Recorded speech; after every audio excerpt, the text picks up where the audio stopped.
차렷 경례 안녕하세요. 안녕하십니까. 오늘도 돌아온 샤카쌤. 크리스마스보다 더 좋아요. 쌤 피곤합니다. 크리스마스 저녁에 우리 니니 학생이 급하게 톡을 보내면서 아니 크리스마스에 톡을 보내는 사람이 있어요? 있어요. 그것도 밤에 쌤 내일 강의해주면 안 돼요. 그래서, 그래 무슨 주제로 할까? 2줄 보냈죠? 니니 학생 그렇습니까? 안 그렇습니까? 그래 무슨 내용이라고 했는데 이미 자기는 놀려고 잠수 탔어요. 음주 중에 보내셨다는 후문이 있습니다. 아니 무슨 학생이 음주를 해? 만학도.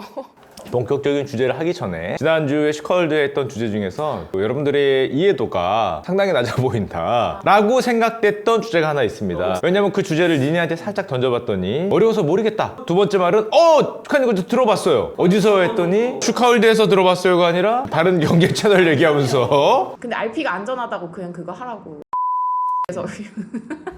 그래서 시작하기 전에 몸풀기로 요 금융상품의 이해 조그만 거 누구나 다 안다고 생각하는데 의외로 모를 수도 있는 그런 얘기 잠깐 들려드리도록 하겠습니다. 보는 방법. 자, 일단 금융상품의 이해라는 그 거창한 얘기를 하기 전에 우리는 기초자산이라는 게 있습니다. 주로 뭐를 얘기할까요? 흔히 얘기해서 주식이나 채권, 금, 부동산, 등등등등 이런 걸 우리가 흔히 얘기할 때 기초자산이다라는 얘기를 해요. 왜 기초자산이라고 얘기를 하면은 이 기초자산을 대상으로 어떤 금융상품들이 많이 등장을 하기 때문입니다. 예를 들면은 여러분들이 가장 많이 하는 선물, 옵션, 여기서부터 뭔가 살짝 전문가들이 할 것 같아요. 수학! 오, 수학. 멋있어. 왠지 얘기하면은 있어 보이고 왠지 전문가 같은 이런 거를 아래를 뭐라 그럽니까? 파생상품? 파생 금융상품이라 그래요. 이걸 왜 파생이라 그래요? 기초에서 파생이 된 거예요. 주식 관련 선물, 주식 관련 옵션, 주식 관련 수합. 채권 관련 선물, 채권 관련 옵션, 채권 관련 수합. 금도 부동산도 만들면 가능합니다. 이걸 잘못 만들었다가 부동산에서 한번 터졌죠? 그게 뭡니까? PF. 리만? PF 지금 우리나라고 서브프라임 모기지가 터졌잖아요. 프라임이 뭡니까? 제일 좋은 거, 신용등급이 제일 좋은 사람. 부동산을 대상으로 어떤 파생상품을 만들었어요. 근데 기초자산이 프라임 등급이 아니야. 1등급 한우가 아니었어요. 우리로 치면 2등급, 3등급 한우로 어떤 파생을 만들었습니다. 기초자산이 어려우니까 이 파생이 무너졌죠. 기초자산에 비해서 파생상품은 레버러지 효과가 있다 이런 표현을 쓰죠. 네. 왜냐하면 기초자산에서 파생할 때 수익을 몇 배로 움직일지는 우리가 계산해서 만들 수 있기 때문에 그렇습니다. 왜냐하면 아래는 계약이거든요. 예를 들면 주식이 1000에서 1100을 갔습니다. 주식은 10% 올랐죠? 네. 그럼 여기 안에 있는 선물이나 옵션이나 수합은 몇 퍼센트 오를까요? 정확히 나름인가요? 그쵸, 정확히 나름이에요. 이게 움직임에 따라서 여기를 몇 배 할 거냐라고 만드는 계약입니다. 그러니까 이게 10배가 될 수도 있어요. 100배로 만들 수도 있습니다. 저 할래요. 100배로 만들었다. 여기가 1만 깨져도 여러분은 마이너스 100%죠? 그렇게 될 수 있는 안 거예요. 할래요. 그렇게 될 수 있기 때문에 리스크가 크다라고 얘기하는 게 사실은 이런 이유가 있는 겁니다. 소위 말해서 레버러지 효과, 멀티플 효과. 그러면 이런 생각을 하게 돼요. 기초자산 하면 되지. 이걸 왜 만들었을까? 더 많이 벌려고? 이게 1000에서 900을 갖다고 쳐봅시다. 마이너스 10%가 났어요. 기초자산을 갖고 있는 사람들은 생각을 합니다. 이게 싫어. 빠질 것 같은 거. 하락할 것 같은 위험을 다른 사람이 대신 져줄 순 없을까? 그거를 해지라 그래요. 들어봤어요. 해지. 위험을 해지하다. 위험을 누군가에게 넘기고 그만큼 대가를 주는 그런 계약을 보험 계약하고 똑같아요. 그럼 어떻게 하면 이 위험을 내가 보험 계약처럼 넘길 수 있을까? 내가 수익률이 마이너스로 갈 때 여기서 뭔가 플러스가 나는 자산을 갖고 있으면 되죠. 보험하고 똑같이. 보험은 내가 뭔가 마이너스가 날 때 플러스가 나는 거잖아요. 사실은 그래서 마이너스 10% 갈 때 플러스가 나는 상품을 만들 수 없을까 해서 처음에 생각한 게 파생입니다. 와 천재다. 그래서 파생이란 건 방향이 양방향이에요. 주식은 마이너스 갔을 때 플러스 나는 주식이 있습니까? 없습니까? 기초자산은. 기초자산을 갖고 있으면 마이너스 가는 걸 대비할 수가 없으니까 마이너스 갈 때 플러스로 가는 상품을 생각해보자 라고 처음에 등장을 한 게 기초자산에서 파생된 상품들입니다. 선물도 옵션도 수합도 마찬가지예요. 이런 보험 상품 같은 경우는 대부분 다 뭐가 있습니까? 만기가 있습니다. 한 달이면 한 달, 1년이면 1년, 3년이면 3년, 만기가 있어요. 여러분한테 파생 금융상품을 정말 잘 알지 못하면 웬만하면은 수익을 벌려는 목적으로 하지 말라고 얘기하는 결정적인 이유가 이겁니다. 만기가 있어서요. 만기가 있으면 왜 하지 마요? 시간 제한이 있다는 말이에요. 여러분들은 무제한의 시간으로 싸우는 게 아니라 타임어택을 하고 있는 겁니다. 시간 제한이 없어도 여러분들은 잘 못 벌어요. 근데 시간 제한까지 있으면 대단히 마음이 급박해집니다. 그러니까 한마디로 뭐가 안 되는 거다 이 상품은 여러분들 표현으로 존버가 안 돼요. 아. 석 달이면 석 달, 한 달이면 한 달, 일주일이면 일주일 내에 여러분들이 원하는 답을 맞춰야 되는 시장입니다. 투자는 기다림의 미학인데 이 파생 상품은 기다림의 미학이 통하지 않는 거죠. 이렇게 간단 말이에요. 가는 건 알고 있어요. 인플레이션도 있고 자산가가 오르니까. 근데 문제는 가장 어려운 게 뭡니까? 항상 언제예요. 그 언제를 못 맞추는 겁니다. 그게 마켓 타이밍이잖아요. 우리는 이 마켓 타이밍도 어려운데 파생이라는 거는 여기서 여기까지 시간 제한을 둔 거예요. 이 사이의 방향을 맞춰야 되는 겁니다. 그러니까 당연히 난이도가 굉장히 높겠죠. 물론 우리가 투기적 거래 많이 해요. 저도 많이 했어요. 투기적가요? 투기적 거래, 그러니까 매매 차익을 얻기 위한 거래. 원래는 어떻게 하냐면은 기초자산을 가지고 가고 더하기 해서 파생을 붙입니다. 그래서 이거를 하나의 상품 묶음으로 가져가. 요거를 잘 엮어서 기초자산이 오를 때 그 수혜를 많이 받고 빠질 때 여기서 그 위험을 해지해주는 요런 상품 묶음으로 가져가요. 그러면은 기초자산의 위험성을 좀 낮추고 대신에 수익률 좀 낮겠죠. 보험료를 낸 거다. 요렇게 생각해서 가져갑니다. 그러니까 원래는 한 10이라고 볼 수 있었는데 보험료를 1이나 2를 떼주는 거예요. 그래서 우리가 투자할 때 채권하고 채권 선물 이런 거를 엮어서 갑니다. 일반적으로는 이래요. 근데 우리는 귀찮고 복잡하고 어렵기도 하고 요걸 뺍니다. 요거만 해요. 그걸 투기적 거래라 그럽니다. 직관적이거든. 가격이 막 이렇게 움직이잖아요. 이렇게 매매창이 있고 여기 막 이렇게, 그리고 여러분들이 많이 보는 이렇게 긴 창인데 막 거래량 막 넣고 그다음에 마우스로 뺐다 하는 이런 창이 있습니다. 파생 많이 하는 분들은 뭔지 한 번에 알아보실 거예요. 이런 걸로 마치 게임처럼 넣다 뺐다 하면서 한단 말이에요. 강원랜드다. 거의 강원랜드 같이. 이게 되게 직관적이고 되게 도파민 뿜뿜하는 시장이기 때문에, 하지만 대단히 어렵다. 저 정말 많이 해봤어요. 이거 잘하셨나요? 뭐 나쁘진 않았어요. 나쁘진 않았어요. 야수. 2루타 3루타 아니고 번트 틱틱이라 그러죠. 이걸 재밌고 잘해서 요거만 줄창하다가 혼난 적이 있었는데 그게 이제 파생이라고 할 수 있습니다. 수합은 교환한다는 소리예요. 내 재산과 네 재산을 어떤 일정한 기간, 일정한 조건으로 교환을 합니다. 난 짧은 거 들고 있는데 뭐 긴 거랑 바꾼다든지, 현대차를 들고 있는데 삼성전자랑 바꾼다든지, 그걸 이제 수합이라 그래요. 뭐 이것까지 뭐 아실 필요가 별로 없고요. 저희는 뭐 해야 돼요? 여러분들한테 파생은 잘 권하지 않습니다. 특히 제일 안 권하는 것 중에 하나가 아, 옵션. 저게 제일 좋은 거 아니에요? 스탁 옵션 이렇게 생각하면 안 돼요. 스탁 옵션은 내가 일방적으로 권리만 갖고 있는 거잖아. 근데 이거는 내 돈을 걸었죠. 내 돈을 걷고 얻은 권리예요. 이 돈이 없어질 생각을 해야 됩니다. 스톡 옵션은 여러분들이 이게 없잖아. 그냥 옵션만 들고 있으면 너무 좋죠. 이 옵션은 돈을 내고 들어가는 거잖아요. 근데 대부분 이게 녹습니다. 옵션의 가장 중요한 건 뭐예요? 시간 가치입니다. 시간, 타임. 3개월이면 3개월 보험 든 거라고 똑같잖아요. 예를 들면 3개월 보험 든 것보다 한 달로 보험이 떨어지면 위험성이 훨씬 줄겠죠? 이 집이 석 달간 불이 날 확률을 내가 막아주고 있어. 화재 보험이야. 근데 한 달밖에 안 남았어요. 위험이 어떻게 돼요? 내가 이래서 이주지 안 한다 그랬잖아! 내가 분명히 안 한다고 했잖아, 이거! 석 달 동안 보장해야 되는데 2달이 무사히 지나갔으면, 한 달밖에 안 나갔으면 위험이 좀 덜하죠. 확 줄었잖아요. 맞아요. 시간 가치가 가격에 묻어있는 상품입니다, 옵션은.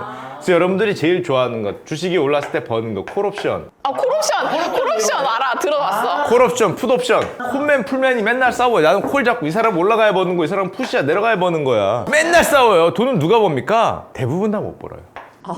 놀라운 시장이에요. 왜 그럴까? 시간 가치에 녹아버렸어. 시간이 지나감에 따라서 이 산 옵션 매수의 가치는 떨어집니다. 왜냐하면 옵션이라는 거는 기회가 이 가격이잖아요. 자, 삼성전자가 10만 원 가는 옵션이에요. 3년 내에 10만 원 간다. 이 옵션 괜찮죠? 하고 싶지 않아요? 10년은 갈 수 있어. 그러니까 3년에 10만 원 갈 수도 있을 것 같잖아요. 가기만 하면 막 몇 배래. 근데 이게 날짜가 거의 다 지나서 내일이야. 하루 남았어. 콜입니다. 콜. 오늘 7만 원인데? 오늘 7만 원인데 사실상 이 옵션 가격은 똑같은 옵션 가격이 0이 됩니다. 아, 거의 제로네. 여기선 100짜리가 여기선 0짜리가 됐어요. 왜? 시간이 지남에 따라서 가치가 녹아버리는 거야. 그래서 타임 어택이라고 합니다. 콜도 풋도 시간에 녹아요. 이 시간 가치를 이해하지 못하면은 옵션을 해서 돈을 벌기가 대단히 힘듭니다. 그럼 누가 버냐? 사실은 이 옵션을 만들어서 매도한 사람들이 벌죠. 매도한 사람들은 이 시간이 녹을 때마다 매일 조금씩 자신의 가치가 올라가요. 그럼 이 사람들은 항상 버는 거냐? 아니죠. 이건 보험이잖아요. 저 사람들은 보험을 판매해서 보험비를 계속 받았어요. 너무 좋잖아. 근데 만약에 불이 났다! 이 보험 판 사람들은 한 방에 갑니다. 그리고 보험비를 계속 산 우리들은 불 안 나면은 뭐야, 보험료만 냈잖아. 근데 불 나면은 뭐 10배, 100배. 그렇게 사람들이 사실 하는 겁니다. 불 나기를 기다려서. 이걸 보험을 판 사람들은 불만 안 나면 돼. 근데 불이란 건 자주 안 나요. 1년에 한 번 10%? 그럼 1년 내내 90%는 벌어. 한 번 터지면 가는 거야. 그래서 옵션에서 사고가 많이 납니다. 왜 사고가 많이 나냐면 이 보험을 파는 거는 돈이 있어야 팔잖아요. 돈도 없는 놈에 보험 팔면 어떡해. 1억짜리 화재보험 들었는데 나한테 그 화재보험 해준 회사가 1억이 없어. 그리고 보험만 팔고 불나면은 엎어지겠대. 이러면 안 되기 때문에 이 옵션 매도를 하는 때는 보통 기본금을 되게 많이 넣습니다. 증거금을 되게 많이 넣어요. 그러니까 그 정도로 좀 큰 기관이 돼야 보통 많이 하죠. 자, 그래서 이 기관에 있는 트레이더들이 옵션 매도를 많이 해요. 왜냐면 항상 버니까. 보험 팔면 얼마나 좋아요. 90%가 벌어요. 항상 벌어서 항상 잘했다 그러는데 그날이 오면 여기서 손실이 기하급수적으로 올라갈 때가 있어요. 그래서 옵션 매도 같은 거 하는 곳은 리스크 관리가 무조건. 파생은 무조건 리스크 관리입니다. 이 한 방으로 회사가 망할 수 있어요. 진짜 망해요. 코로나, 9.11, 뭐 러시아가 미쳤다고 뭐 뉴클리어 웨폰을 쐈어.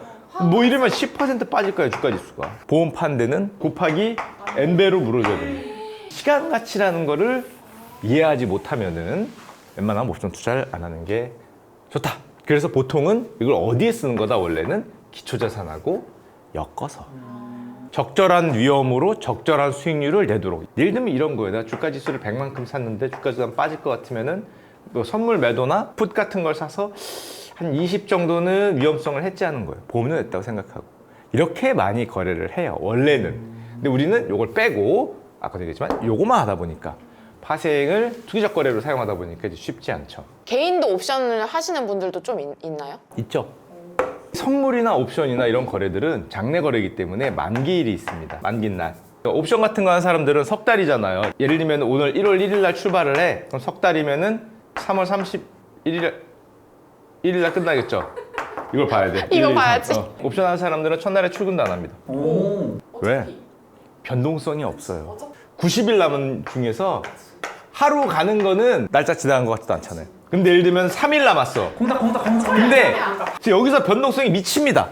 이게 바로 눈앞에 보이니까 일로 갈지에 따라서 가격이 막 이렇게 춤을 추는 거예요. 타겟이 여기 있어요. 이 멀리서 볼 때는 여기서 총구를 뭐 이게 별로 안 움직인단 말이에요. 이게 일로 가도 이렇게 요거밖에 안 움직여요. 근데 여기로 오면 여길 보고 있었는데 일로 가면 이렇게 되는 거야. 그럼 가격 변동이 뭐 미치잖아요. 여기로 가면 이렇게 되고 엄청나게 빠지고. 이게 눈앞에 와 있으니까 총구가 막 이렇게 가는 겁니다. 이렇게. 그래서 이 만긴 날 변동성이 미치는데요. 선물이나 옵션이나 이런 여러 가지 파생상품 만긴 날이 겹치는 날이 있습니다. 그날 어때요? 시장이 미쳐요. 이런 표현 쓰면 안 되지만 거의 뭐 약 먹은 것처럼 움직여요. 그래서 이날을 뭐라 그래요? 여러분들이 신문을 많이 보면 무슨 마녀의 내 마녀의 날. 내 마녀의 날, 아, 이게 그거구나. 새 마녀의 날. 왜 마녀의 날입니까? 여러 가지 파생 상품들의 만기가 겹쳐서 시장이 미치는 거예요. 근데 아까도 얘기했지만 파생이라는 건 기초자산과 연계가 되는 겁니다. 기초자산이 움직여서 파생이 움직이죠, 원래는. 그런데 만기날 이렇게 오면은 위에는 모르겠고 관심도 없고 지금 아래가 미쳤잖아, 가격이. 파생이 막 이렇게 움직이면은 이 연계가 돼 있단 말이야. 이 위에 있는 것도 같이 나도 움직이잖아. 이걸 뭐라 그럽니까? 꼬리가 몸통을 흔들다. 왜? 원래는 이게 몸통이고요. 강아지 몸통이고 이게 강아지 꼬리인데 몸통이 흔들어야 꼬리가 흔들리잖아. 꼬리가 흔들려서 몸통을 흔들리다. 이거를 흔들리다. 웩도독이라고. 이게 주식시장에서 나온 말인데 여기저기 많이 씁니다. 부수적인 게 몸통, 본질을 흔들어 버리는 거예요. 이걸 웩도독 현상이라 그래요. 파생이 움직이면서 본체가 흔들려. 그래서 주식만 하는 사람들은 야, 오늘 뭔데 주가 지수가 이래? 미친 거 아니야? 게다가 장마감 30분 전, 장마감 1분 전 세 마녀의 날, 네 마녀의 날, 그래서 4개, 3개 파생이 겹쳤어요. 여기 가격이 예를 들면 1,000원이면 1,010원에 끝나는지 990원에 따라 끝나는지 일로 가면은 예를 들면은 내 상품이 100원이 되는데 일로 가면은 0원이 됩니다. all or nothing이 이 한 틱에 걸려있는 경우들이 있어요. 우와. 그러면은 어떤 사람들은 이걸 올리고 싶을 거고 무조건 어떤 사람들은 이걸 내리고 싶어요. 그래서 이때 거래량이 폭발하고 변동성이 미치고 게다가 언제? 동시효과 때 장마감되고 멈췄는데 1분 전에 막 이런단 말이에요. 포지션이 꼬인다 그러죠. 잘못 꼬이면은 아주 시장이 미쳐 돌아가는 일이 이제 그래서 펼쳐지고 우리 콜맨 풋맨들이 수없이 뛰어든 전장의 날이 바로 그 날입니다. 후견이 자욱하고 승자와 패자가 명확하게 갈리는 바로 그날. 이날 전쟁을 한번 해보면 다시는 이 짓 하지 말아야지 이런 생각을. 현타 올 것 같아. 그래서 이 전쟁을 펼치고 저로 치면 일요일날 슈커홀드를 하고 다음날 월요일날 요 옵션 팀을 출근 안 해요. 이제 다시 90일 남았잖아. 이제 변동이 없거든. 무한 반복이니까. 그래서 왜 우리가 옛날에 막 다큐 3일인가? 다큐멘터리 보면은 막 손 막 떨면서 보잖아요. 세수하고 왔는데 한 티 골랐더니 막 1,000만 원이 벌었고 세수하고 왔더니 3,000이 깨졌고 다시 2,000이 벌었고 이게 그날이에요. 했는데 자기가 반대로 가면 0입니다. 그리고 기초자산은 제로섬이 아니에요. 주식시장 다 오르잖아. 모두가 다 행복할 수 있어요. 채권도 모두가 다 행복할 수 있어요. 아래는 제로섬. 내가 벌면은 누군가는 많이 보험하고 똑같아.